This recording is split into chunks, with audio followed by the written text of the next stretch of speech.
So today, I want to continue going through our fundamental beliefs. So I've been doing this for a while and making some progress. So we're on fundamental belief number 4 today.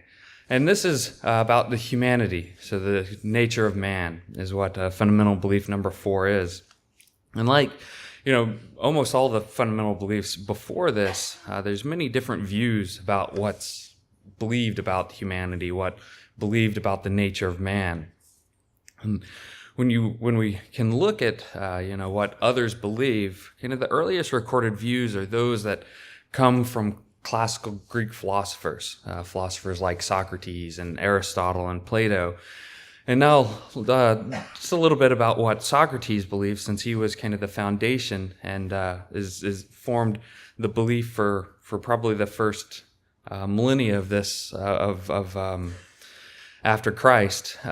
He believed that the nature of man was divided into 2 parts. And he believed that one was kind of the human rational and reasoning part of human nature, and then there was a different part that was much like animals. So it was the home to the desires and passions that were similar to those found in animals. So he believed in this 2 parts and that they were more or less competing against each other. So this is kind of one of the earliest views that we have of what people believed about the nature of God. He believed that, it was our responsibility to work on the rational reasoning part and make sure that it overcame the desires and passions that would be more similar to the animals. In Chinese philosophy, a lot of it was based off of Confucius, where he believed that human nature was essentially good, right? That all was needed was to support it, to educate it, to mature it, but that there was an original goodness in all of mankind, that by default, if we were left to our own devices, that we would inherently be good, which is what some Christians today believe, right? So it's a belief that continues on today. And in Christianity, there's multiple ideas, right? So reading the same Bible that we do, there's multiple ideas of what is, what forms human nature and what humanity is to do. One of the most popular ones around human nature is this notion of a fallen man, right? That and this basic idea is potentially similar to the Confucius idea, but that God created Adam perfect, much like he created Lucifer perfect. And that it was only after Adam sinned that he fell from perfection, right? Similar to how Lucifer fell from perfection. And in this notion, it's basically that from the beginning, God created Adam, not just that he had the ability to be good, but that he had an innate goodness, an innate perfection, much like Christ and God had in him. And that was only after he sinned that he fell into the sinful nature that he has today, which is then where the doctrine of original sin comes from. That once Adam fell, then this sin that he did then was passed on to everybody, all of mankind after him, almost through the birth and creation process. And this is held by many Catholics, or held by Catholics and many Protestants, and kind of is probably the most common belief in the Christian world. And then you have more modern, what you would call liberal theologians in the Protestant world, that believe today that, much like Confucius did, that human nature is basically good, and that we only need proper education and training to continue that good. And it's the pressures and sinfulness of this world that cause people to sin and move away from this basic goodness. Right, and then there's philosophical thoughts on human nature. These, started after kind of the Middle Ages, after the Dark Ages, during the Renaissance, and I'll just look at a couple of them. So, for instance, you have John Locke, who was, a philosopher that was looked at heavily by the founders of America for a lot of the ideas of the government that America is founded on. But he believed that the mind at birth was a blank slate, right? That there was neither good nor bad, there was no rules, there was nothing in it, and that as our senses added data to it, we then formed a set of rules And these rules were formed solely by these sensory experiences, but it's what led and kind of builds up a person's nature, right? So this idea that, we're neither good nor bad, but it's the physical world around us that then influences us. It's all the things that physically happen to us that influences us on how we are to, or how we become.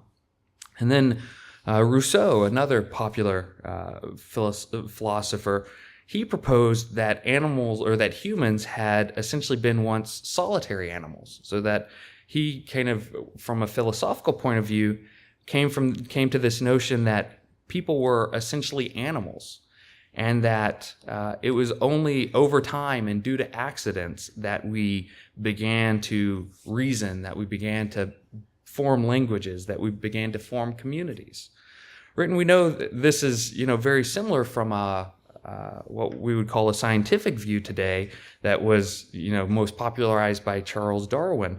This notion that humans and animals are essentially the same, that we have no fixed nature, right, at least in the long term, but it's all how we evolve. So very similar to these two philosophical point of views, that it's the physical world that changes us, and that we evolve, and that there is no fixed humanity, no fixed human nature, that we evolve based off of what the world around us is doing and how it's changing, right? So, there's many different ideas, and I probably could spend the entire message just going through even more different ideas of what human nature is about. But you see, there's this, very divergent views of what human nature is. So the question is, what do we believe, right? What do we believe about humanity? What do we believe about the nature of man? And most importantly, what we believe, is it based off the Bible, right? Because as I said, even in the Christian world, there's multiple ideas of what humanity and the nature of man is. So to begin, I just want to read our fourth fundamental belief. So it says, we believe that humanity was created in the image of God, with the potential to become children of God, partakers of the divine nature. God formed humanity of flesh, which is material substance. Human beings live by the breath of life, are mortal, subject to corruption and decay, without eternal life except as a gift of God under God's terms and conditions as expressed in the Bible. We believe that God placed before Adam and Eve the choice of eternal life through obedience to God or death through sin. Adam and Eve yielded to temptation and disobeyed God. As a result, sin entered the world, and through sin, death. Death now reigns over all humanity because all have sinned. Right, so there's quite a bit packed into that fundamental belief, and it's not something that I'm going to try to cover in just one day. So what I want to focus on in this message is just the first, I would say, sentence, the first thought in that fundamental belief, which is we believe that humanity was created in the image of God with the potential to become children of God, partakers of the divine nature. Right, so in this, one portion of the fundamental belief, there's three important concepts that then is built on in the rest of the fundamental belief. So this is what I want to focus on, and kind of these three things, and make sure that we can answer and understand what these are, right? And so the three are, what is the image of God that we are created in, right? I don't think anyone would disagree actually with any of these, because when as we go through, these are kind of very clear statements in the Bible that don't really contradict other things. So there's no confusion. I don't think many people would disagree with any of these three statements, but there's quite a bit of disagreement or differences of ideas of what these mean, right? So what is the image of God? And this is actually fundamental to a lot of the other ideas of what humanity is. And then the question is, what does children of God mean, right? What is what is implied by this idea that we have the potential to become children of God? And then the last one is, what do you become if you are a partaker in the divine nature? What is this divine nature, and what do you obtain when you partake of it, right? You can think about as you eat some food, you partake of it. you're given energy, right? And as you partake of other things, you get something, you obtain something from it. And so this is what I want to focus on are these three things. And as we'll see, they build on top of each other, and kind of our progression that underlies much of the plan of God, or the plan of God that he has for us. So let's start with the first one. And this is the one we'll spend the most time on, because I think this is the one where there's really two views of what this might be. And it's important because, as we'll see, it goes back to this notion of original sin that the Catholics have. And depending on how you look at it, you can start to become confused about other things. So we'll spend most of the time on this one. So this one, what is the image of God that we are created in? And I'm sure we all know where this can be found, but it's actually many places. But the first one, of course, is in Genesis. So we'll turn to Genesis 1:25.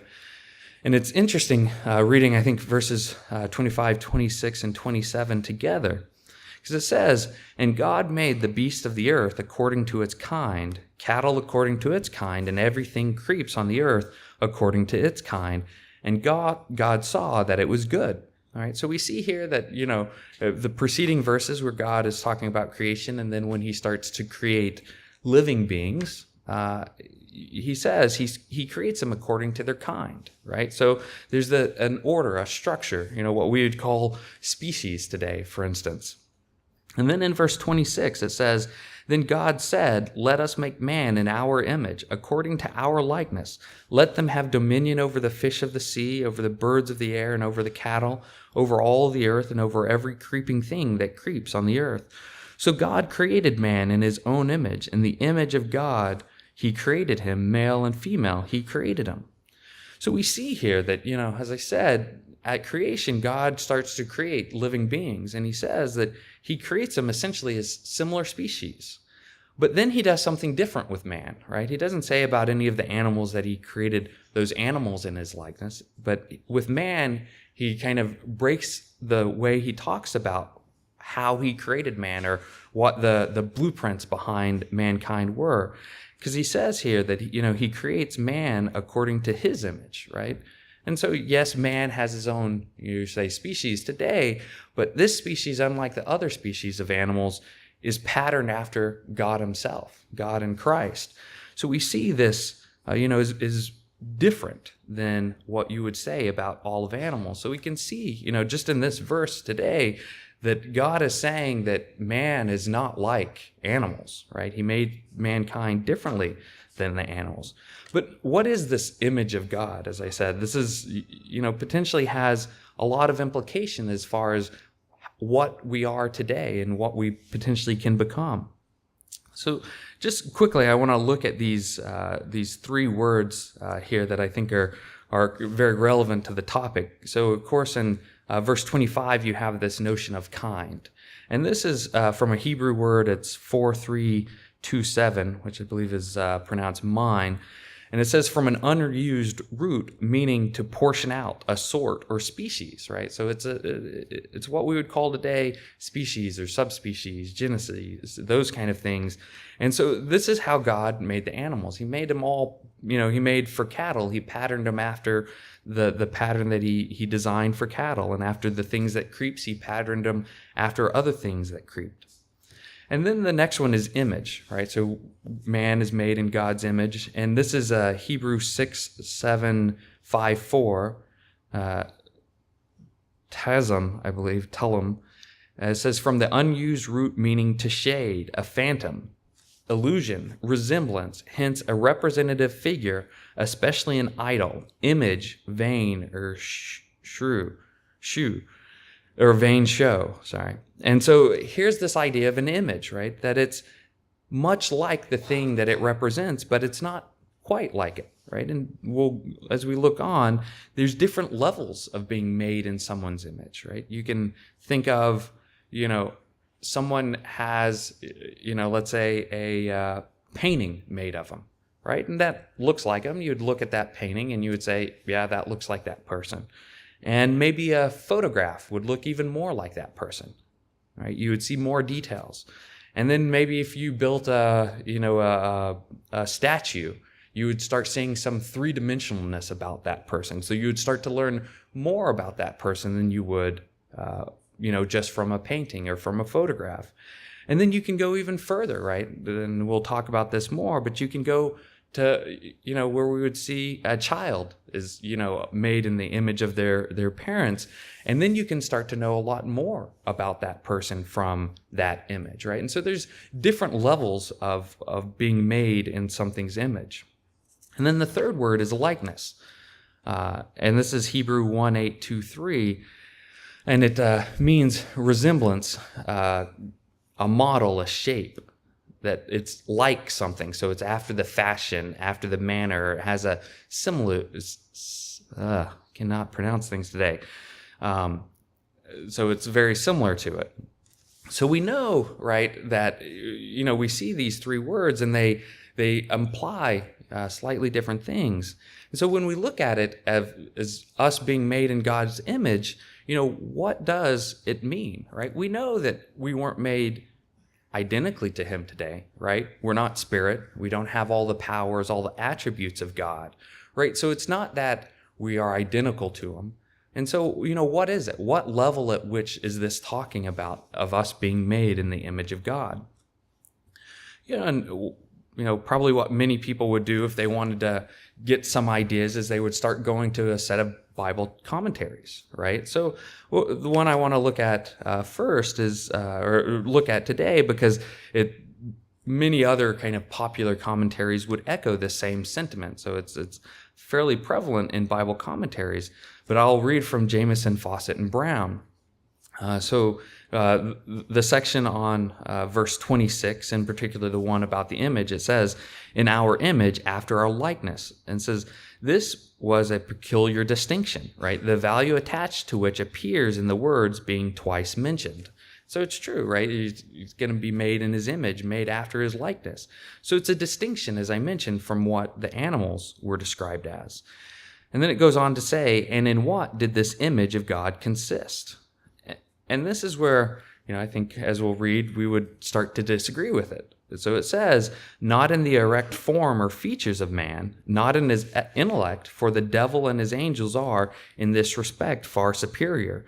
Not in his immortality, for he has not, like God, a past as well as a future eternity of being, but in moral disposition of his soul, commonly called original righteousness." And it looks at quotes or points to a scripture, Ecclesiastes 7:29, which we'll turn to in a little bit. And it says, "As the new creation is only a restoration of this image, the history of the one throws light on the other, and we are informed that it is renewed after the image of God in knowledge, righteousness, and true holiness." So basically what Jamieson, Fawcett, and Brown is saying here is this notion of original sin, and this notion that Adam fell, that Adam was created perfectly like Satan was created perfectly, created perfectly like Christ and the Father are perfect, right? But does the Bible ever say this idea that Adam fell, right? Does the Bible actually back up this idea that Adam was created perfect and fell into sin? Right, and we know that nowhere in the Bible does it actually talk about Adam falling, right? It does explicitly talk about Lucifer falling, right? Christ, of course, said he saw Satan fall like lightning from heaven, right? But it doesn't talk about Adam falling. And then, this notion about being made perfect, right? Does it ever talk about Adam being made perfect? Because it does talk about Satan being made perfect. And that is why this notion of him falling, right? He was at perfection. He was in this spiritual world with God and was created without sin and was created to be perfect. But then he decided to sin, and then he fell, right? He fell from heaven. He fell from this perfection that he had, right? And so then we can go back and start looking at, different places where God talks about man. And in particular, we can go back to Genesis, where we were just in, where God talks about the creation of man. And if, in verses 25 and 26 and 27, it says the creation was good, but he also called the animals the creation of animals good, right? So it doesn't imply any level of perfection here. He just, if you can think about it, he's saying, God, as he created and looked on his creation, he's basically saying that he did a good job. He did what he intended to do. And so this is, you can't imply the notion of Adam being perfected from Genesis. And then as I mentioned when I was reading Jamieson, Fausset, and Brown, it pointed back to one scripture. And this is the only one, or this is the main one, that they would point to as saying that Adam was created perfectly. And so we'll just read briefly in Ecclesiastes 7:29. It says, "Truly, this only have I found, that God made man upright, but they have sought out many schemes." Right? But is this saying that man was created perfectly? Right? As I said in Ezekiel, Satan was explicitly called perfect, right, or blameless when he was created. But here it's just saying that man was created upright. And there's a number of implications that this could have. One being that mankind walks upright. If you look at the word underlying this is part of what it can mean. It's just, God made man to walk on essentially two legs. It can also talk, it also implies probably more closely that that man has the ability to be good, right? That he wasn't created evil. And as we'll go on and look at this more, that this is likely what it means is that mankind, when he was created, had the ability to be good. He wasn't innately evil when he was created, but that, something happened. And of course, we know what that is. Right? So, we also know that Christ himself says that, we are to become perfect, right? Like our Father is perfect, very much implying that we weren't created perfect to begin with, right? Like that it's a process for us to go through, right? And so we see, as we start looking at the scriptures and what it points to, we see that there's no notion of Adam being created perfectly and then falling, but that Adam was created good, that God had, built his creation in the way that he intended to build it. And that, man has the ability to be good, but that he is not perfect, or he wasn't created perfect. But then, as I said, the other extreme can be, does this mean that God created us with an evil or sinful nature, right? And of course, we know that James says that God does not tempt anyone with sin, right? So why would he create somebody to be sinful? If he won't even tempt someone to be sin, why would he create, a living being that was sinful from the beginning, right? It just doesn't make sense. And so essentially it leaves the only option being that mankind was created neutral, right?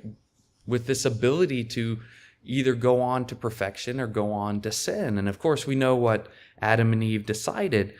And we can see this is implied in several places, right? The first one being in Romans, where Paul says, "For as by one man's disobedience many were made sinners, so also by one man's obedience many will be made righteous."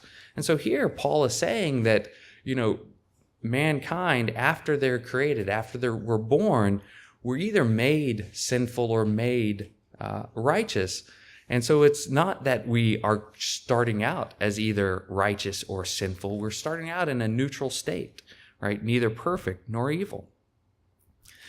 And so we see here that, as we look through these scriptures, that, this idea that we were made in the image of God doesn't imply that the image that we were made in was the perfection of our character, the perfection of our state, but that it has to be something else. Right. And we see also that, even after man sinned, so, in Genesis, this is before mankind had sinned, but even after mankind sinned, God continues to talk about man being made in his image. So as we, start to look at this, it implies that there's something different. There's something else that God intended to mean by this notion of us being made in his image. And just one example of this is in Genesis 9:6. So this is after the flood. So if you think about where this is at, Adam and Eve were created. They sinned. You have Cain killing Abel. You have the time through the generations up till Noah where mankind becomes more and more sinful. So, this is well after mankind has kind of become dominated by sin, but God continues to talk about mankind, even in this sinful fallen state, as being made in his image. So in Genesis 9:6, it says, "Whoever sheds man's blood, by man his blood shall be shed, for in the image of God he made man." Right? So again, it continues this idea that, this notion of being made in God's image is not about Adam being created perfectly, is not implying original sin or that Adam fell, but it implies something else, right? And so let's look at what this something else might be. And to look at this, we'll turn back to Genesis 1:26, and then we'll also read through 28. Because I think here, in this very statement where God tells us that he was going to make man in his image, he starts to explain what this image, what this likeness is. So in Genesis 1:26 through 28, and I'll just reread this quickly, it says, God said, let us make man in our image according to our likeness. And then it says, let them have dominion over the fish of the sea, over the birds of the air, over the cattle, over all the earth, over every creeping thing. And then in verse 27, it talks again that he actually created God in his image. So he created man in his image. So he intended to make man in his image, and then he actually did it. And then in verse 28, it says, then God blessed them, and God said to them, be fruitful and multiply, fill the earth and subdue it, have dominion over the fish of the sea. So again, reiterating the fact that they are to have dominion over the seas and over the birds of the air and over every living thing that moves on the earth. And so here we see a few things, right? And we can start seeing what this image of God might be. Right? So if we think about the first one is, God has dominion in the spiritual realm, right? And what does he say here about man? He says in his likeness, right? Like he has dominion in the spiritual realm, he's giving mankind dominion in the physical realm or over the physical realm. And the next one, right? It says man is to subdue the physical realm. Just like God and Christ are supposed to subdue or bring into submission the spiritual realm, right? That's what we know Christ is doing, right? He's going to bring all things into submission to God or into himself and then deliver it to God. So this is another one that we like God and Christ are doing in the spiritual realm, we are to subdue the physical realm. And then the last one here, it says, like God being fruitful and multiplying in the spiritual realm, right? He is intending to create, a family, as we'll see later on, but we are to be fruitful and multiply in the physical realm. So we can start to see, here at least three ways where we are made in the image of God, right? And, while we can't say, for certain from these verses if that's it or if there's more, we see at least three ways where just like God is in the spiritual realm, we are in the physical realm. So, is there more than this? Is there more than just these three things that are implied by this idea of being made in the image of God? And to understand it, we can look a little bit later in Genesis 5, 1 and 2, where he again gives this notion that man is created in his image, and we can understand a little bit more. And so in Genesis 5:1, it says, this is the book of the genealogy of Adam. In the day that God created man, he made him in the likeness of God. So again, reinforcing that God made Adam in his likeness. And then in Genesis 5:2, it says, he created them male and female and blessed them and called them mankind in the day they were created. And then in verse 3, I think is then the interesting thing. It says, and Adam lived 130 years and begot a son in his own likeness after his image and named him Seth, right? So we see here God, again, reinforcing the fact that he made mankind in his image. And then what does he do? He turns around and compares it to how Seth was made in the likeness, made in the image of Adam when he was born and as he grew. Right, so we can then see, more fully what this likeness or this image of God would be, right? Because God himself now is actually comparing it to what you would see between a father and a son, right? So we then get this idea that, what we are made in God's image is similar how a child that's born is made in the image of their parents. And so again, as I said, we know we're not identical in all ways. So what ways is this implying? And this is where we can put these two sections of verses together to understand, what it's talking about. So as I mentioned in Genesis 1, the comparison is we are like, God is one way in the spiritual realm, and then we are like that, where he translates those things into the physical realm, and that's what we're like, right? He has dominion over the spiritual realm. We have dominion over the physical realm. He's and Christ are subduing the spiritual realm. We are subduing the physical realm. He is fruitful and multiplying in the spiritual realm. We are fruitful and multiplying in the physical realm.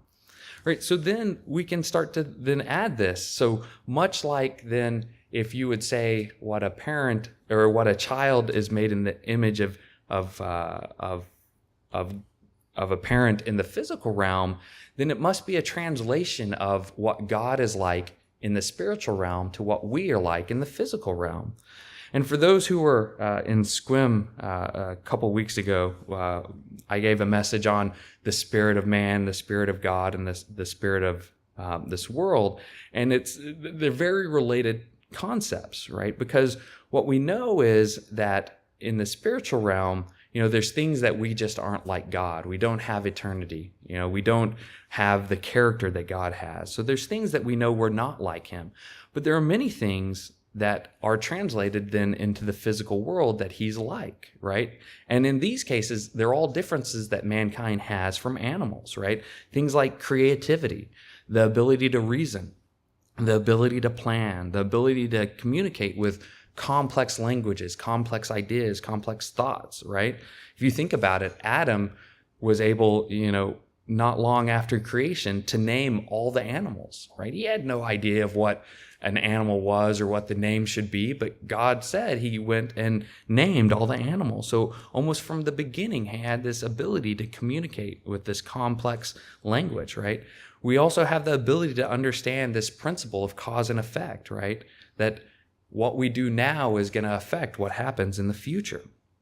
And so when we look at this, we can start to understand what this being made in the image of God means and how it's translated from what God is like in the spiritual world to what we are like in the physical world. Like I said, it's very related to this idea of the spirit of man and the spirit of God, is that God gave us innately, and this is kind of, you could imagine he gives us each man or each human, he gives us a little bit of what he has in the spiritual realm, right? We don't have to do anything for it. Just by being born a human, he gives us some of his abilities, some of his attributes. And these, as I had mentioned in that message, these are things that are neutral, right? You can look at the list that I talk about, being able to communicate. It's neither good nor bad. Being able to reason, neither good nor bad. It's when it's combined with either the Holy Spirit or the spirit of this world that then it's used for good or bad. And so what God gave us, and again, it kind of all ties together, is, he created Adam in this neutral state. But he gave him, many of the attributes that God has, but all the neutral attributes, the things that are neither inherently good nor bad. And then Adam had this ability to decide whether he was going to use it for good or bad, whether he was going to combine it with God's spirit or going to combine it with the spirit of Satan, right? And so, it's very, you could say humbling for us that God, just by the fact that we were born human, he actually gives us some of his attributes. He gives us some piece of the spiritual realm that is different than any other animal. And so we see, if we kind of can summarize what this image of God would be, kind of my best take at a basic explanation is that this image of God is essentially God is one way in the spiritual world. And so whatever God is like in the spiritual world, however he can translate it into the physical realm, this is what we are made in his image. So it's not identical to him, but it's, very much like you would think about, a painting is to a person. You can see the similarities. And we can see this in other ways as well, right? And, there's some implications even as far as what we look like, right? We know in a number of prophecies where it talks about the Father or the Son in the spiritual realm, it uses the same terminology that a human would have, right? In Revelations where it talks about Christ, having hair and having, a torso and having legs and all this kind of stuff. So, there's a lot of implications. Now, what does that look like in the spiritual realm? We don't know, but it's essentially the physical translation, or maybe the opposite, if it's the physical to spiritual translation of what they look like in the spiritual realm. And so even in appearance, we look the same. And so, like I said, I think the basic explanation here is what this image of God is saying is whatever God could translate of himself into the physical realm, he did. And that's what we are. So then let's go on to the second question. This is, what does the potential of being a child of God mean?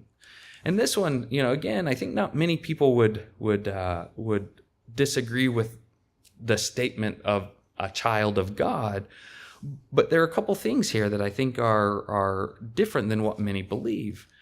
And one of which is this notion of only having the potential of being a child of God, right? Because, many people talk about, especially Christians, would talk about us being children of God automatically just by the fact that we're born and we're human.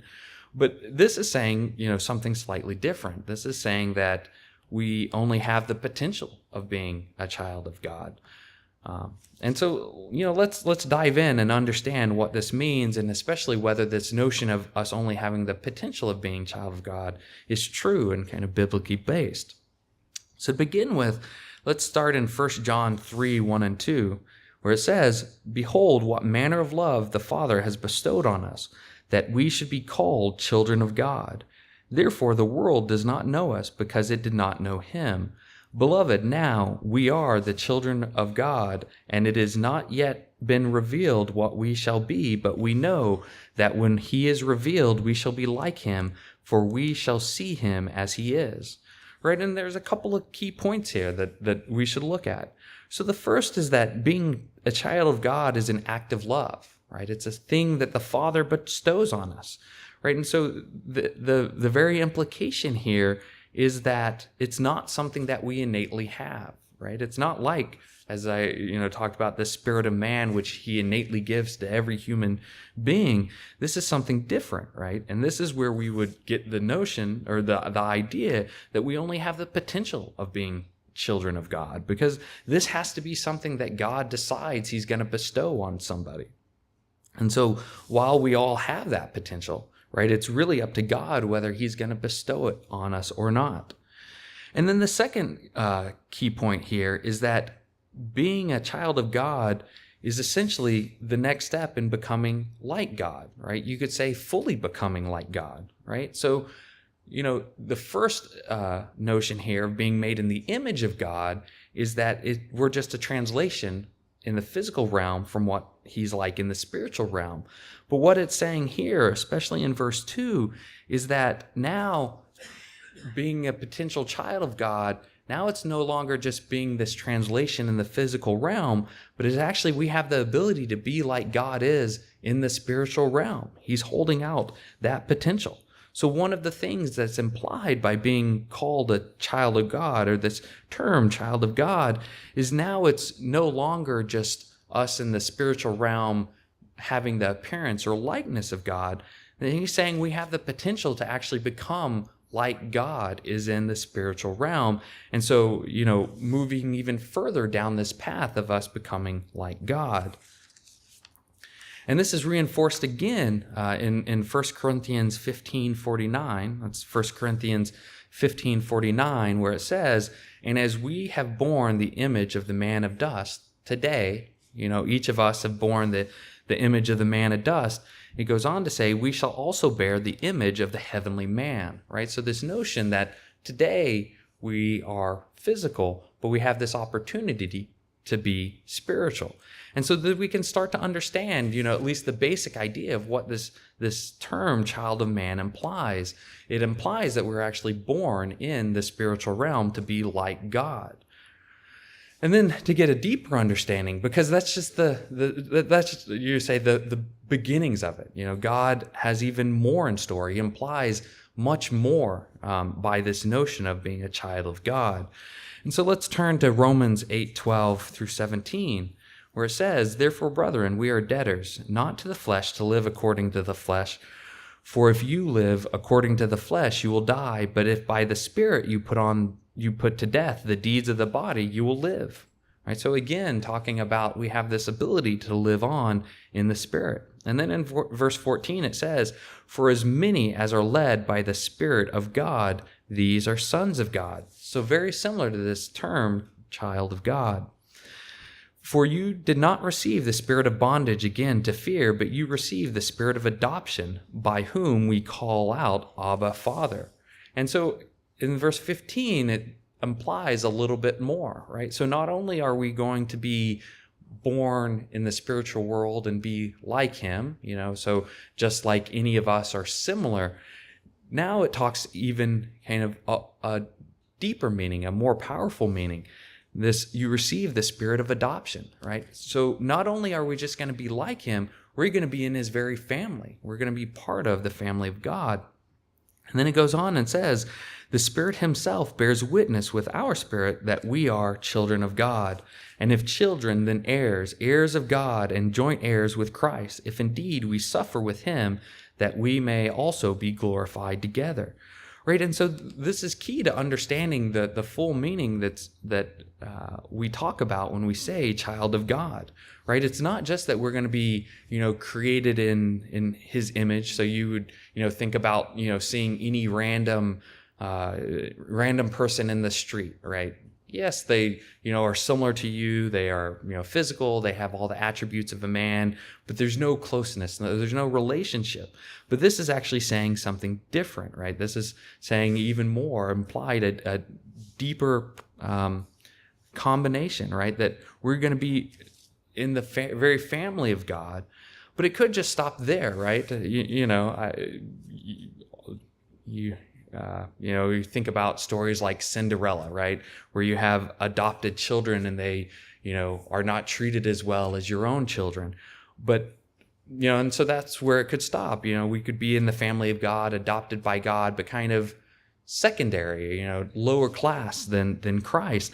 But it goes on and says, no, this adoption is not just you're in the family of God, that you'll be heirs with Christ himself, right? You'll be at the same, not level might be the wrong word, but you'll be treated at the same level. You'll be understood to be at the same level as Christ, right? And so you'll be, not just in the family, but you'll be, first-class citizen in that family.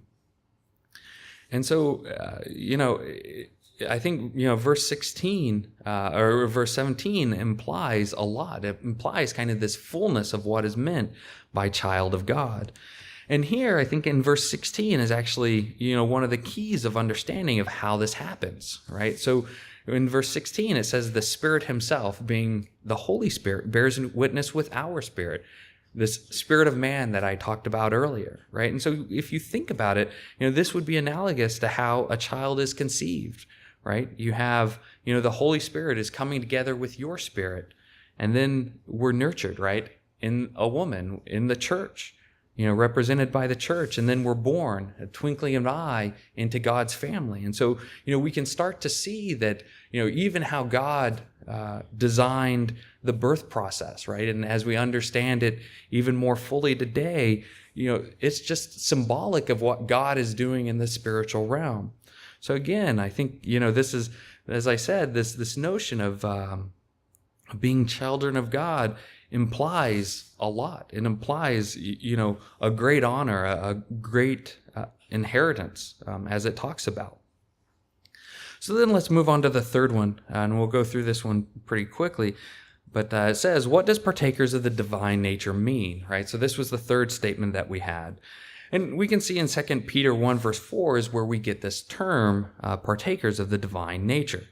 So 2 Peter 1 verse 4, it says, by which have you been given to us exceedingly great and precious promises, that through these you may be partakers of the divine nature, having escaped the corruption that is in the world through lust. So like the first two, we see here there's a clear scriptural reference of how we get these phrases, right? These aren't phrases that we made up. These are phrases that come straight from the Bible. But, in each of these, we have to understand not just the phrase themselves, but also the implication of what that phrase is. So to understand what this partaking of the divine nature means, we can turn to Colossians 1, verse 15, where it says, and this is starting, from the idea of Christ. It says, he is the image of the invisible God, right? So different than what talks about mankind, right? It says we were made in the image of God. But here, I think, the word invisible actually implies a bit more. And it goes on and says, the firstborn over all creation. So this idea that Christ was a being made in the image of the invisible God, I think implies, that when we look at Christ, he is closer than we are to the true likeness of God, right? The real Father-Son likeness that is talked about. When God talked about Seth being in the likeness of Adam, right? And it goes on with this imagery calling Christ the firstborn, right? So this imagery is very mixed here. And so I think, what we start to see there is that Christ is, today born in this image, or was born when he was resurrected in the image of this invisible God. And so he became this true likeness, this true Father-Son likeness. So again, we see that we have this potential to be more fully like God, right? And like I said, I gave this analogy to a painting versus a sculpture versus a son, right? And so he's saying that, in this, that his son is made in his image, in this Father-Son image, right? And so if you think about it, then this starts to imply much more, right? Because in a son, you can start to see, not just a person's physical likeness, or, let's say in a sculpture, kind of their 3D shape, but with a son, especially a mature son, right, you would start to see things like how they talked. You would start to see things, in the physical world of like how they walked, how they did things, how they approached things. They might have similar mannerisms. They might talk in similar terms, have, similar colloquialisms and things like that. And they would act, with the same character, right? And so it's a much deeper, a much fuller likeness that it's being talked about here. And then Paul in 1 Corinthians makes this more explicit. It says in 1 Corinthians 15:42, it says, so also in the resurrection of the dead, the body is sown in corruption. It is raised in incorruption. So again, like Peter talked about us throwing off in corruption. And in verse 43, it says, it is sown in dishonor, it is raised in glory. It is sown in weakness, it is raised in power. It is sown in a natural body, it is raised in a spiritual body. There is a natural body and there is a spiritual body. And so it was written, the first man, Adam, became a living being. The last Adam became a life-giving spirit. Right? And this is the key, right? When Adam was created, he was created a living being, but Christ was created and became a life-giving spirit. So moving us from the physical realm to the spiritual realm. And then in verse 46, it says, however, the spiritual is not first, but the natural, and afterwards the spiritual. Right? So this implication that we have the potential, right, as children of God to become spiritual as God and Christ are spiritual today, right? And that we will be changed fully, right? Not just our body, but also our character, our thoughts. And that will be made, no longer in just the image of God, but in the image of this invisible God, that we will be partaking from his divine nature. Right? And then another one just quickly is Romans 8:29. It says, for whom he foreknew, he also predestined to be conformed to the image of his Son, that he might be the firstborn among many brethren.